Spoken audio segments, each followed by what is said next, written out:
राधे राधे दोस्तों, मेरे YouTube channel are के भक्ति में आप सभी का हार्दिक स्वागत है। मैं आज आपको सटतला एकादशी की व्रत कथा सुनाऊंगा। कृपया उसे ध्यानपूर्वक सुनें। जिन भक्तों ने मेरे चैनल को सब्सक्राइब नहीं किया वो मेरे चैनल को सब्सक्राइब कर लें। बोलो एकादशी मैया की जय, बोलो विष्णु भगवान की जय। सटतला एकादशी व्रत कथा।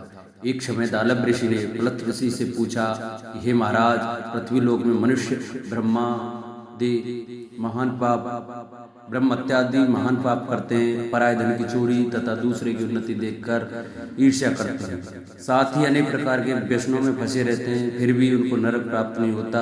इसका क्या कारण है? वे न जाने कौन कौन सा दान पुण्य करते हैं जिससे उनके पाप नष्ट हो जाते हैं। ये सब कृपा करके आप कहिए। पुलत्स मुनि कहने लगे, हे महाभाग, आपने मुझसे अत्यंत गंभीर प्रश्न पूछा है। इससे संसार के जीवों का अत्यंत भला हुआ।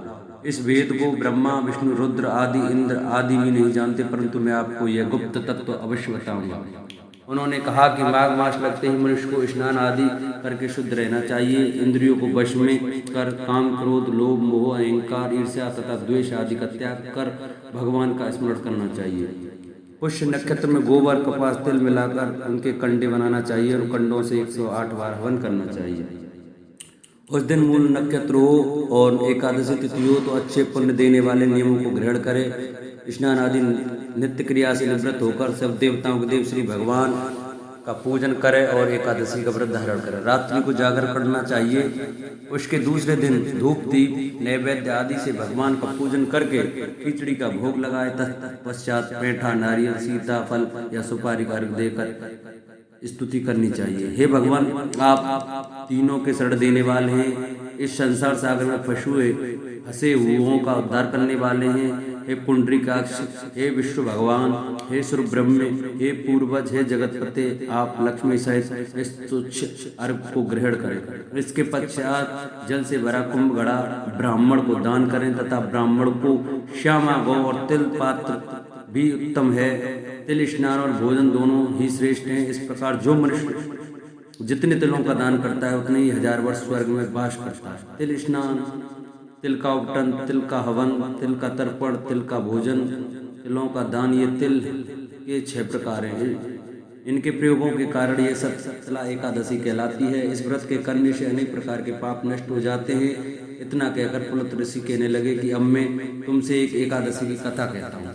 एक समय नारद जी ने भगवान विष्णु जी से यही प्रश्न किया था और भगवान ने जो सटतला एकादशी का महात्म नारद जी को कहा था सो मैं तुमसे कहता हूँ। भगवान ने नारद जी से कहा कि हे नारद, मैं तुमसे सत्य घटना कहता हूँ, ध्यान पूर्वक सुनो।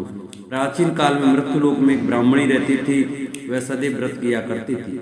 एक समय वह 1 मास तक व्रत करती रही।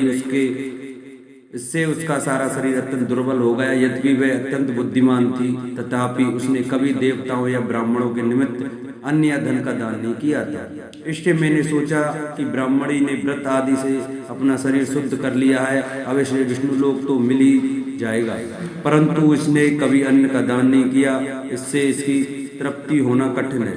भगवान ने आगे कहा, ऐसा सोचकर मैं भिखारी के वेश में मृत्युलोक में उस ब्राह्मणी के पास गया और उससे भिक्षा मांगी। वह ब्राह्मणी बोली, महाराज किस लिए आए हो? मैंने कहा, मुझे भिक्षा चाहिए। इस पर उसने एक मिट्टी का डेला मेरे भिक्षा पात्र में डाल दिया। मैं इसे लेकर स्वर्ग में लौट आया। कुछ समय बाद ब्राह्मणी भी शरीर त्याग कर स्वर्ग में आ गई। उस ब्राह्मणी को मिट्टी का दान करने से स्वर्ग में सुंदर महल मिला, परंतु उसने अपने घर को अन्नादि तथा सामग्रियों से शून्य पाया। घबरा कर वह मेरे पास आई और कहने लगी कि भगवान, मैंने अनेक व्रत आदि से आपकी पूजा की, परंतु फिर भी मेरा घर अन्न आदि सब वस्तुओं से शून्य है। इसका क्या कारण है? इस पर मैंने कहा, पहले तुम अपने घर जाओ, देव स्त्रियां आएंगी तुम्हें देखने के लिए। पहले उनसे सटतला एकादशी का पुण्य और विधि सुन लो, तब द्वार खोलना। मेरे ऐसे वचन सुनकर वह अपने घर गई। जब देव स्त्रियां आई और द्वार खोलने को कहा तो ब्राह्मणी बोली, आप मुझे देखने आई हैं तो सटतला एकादशी का महात्म्य मुझसे कहो।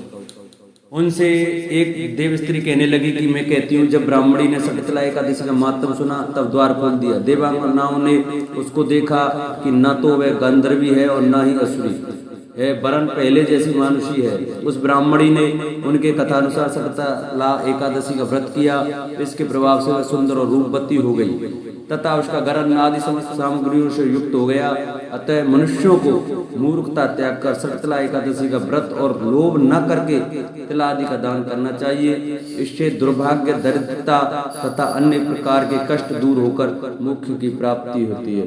बोलो विष्णु भगवान की जय, बोलो एकादशी माता की जय।